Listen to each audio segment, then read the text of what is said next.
Hi விவஸ், சின்னக்கா சமையலில் இன்றைக்கி டமட்டா பாத்.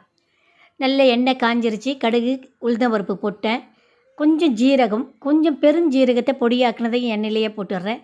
அதுக்கப்புறமா பார்த்திங்கனாக்கா பச்சை மிளகாய் நறுக்கின பச்சை மிளகாய், கருவேப்பிலை இது போட்டு வெங்காயம் நல்லா வதக்கி எடுத்துடுறோம். தக்காளி நறுக்கி வச்சுருக்கிற தக்காளியையும் போட்டு பச்சை வாசம் போகிற வரைக்கும் நல்லா சுண்டட்டும். அது வரைக்கும் நம்ம விடணும். அதாவது எண்ணெய் பிரிஞ்சு மேலே வர்ற வரைக்கும் நம்ம தக்காளியை வதக்கிக்கிட்டே இருப்போம். பச்சை மிளகாய் போட்டாச்சு, கருவேப்பிலை போட்டாச்சு, சோம்பும் போட்டாச்சு, போட்டு நல்லா வணக்கிடுவோம். வணக்கி முடிச்சாச்சு, தக்காளியை போட்டு நல்லா வணக்கிடுவோம். வணக்கிட்டு பச்சை வாசம் போனதுக்கப்புறமா நமக்கு தேவையான அளவுக்கு காரம், அதாவது வெறும் மிளகாத்தூள், கொஞ்சம் கரம் மசாலா, பட்டர்ஃப்ளை மசாலா, இதையெல்லாம் என் தேவைக்கு தகுந்த மாதிரி போட்டுக்கிட்டேன். மசாலுக்கு தேவையான அளவுக்கு உப்பும் சேர்த்துக்கிட்டேன்.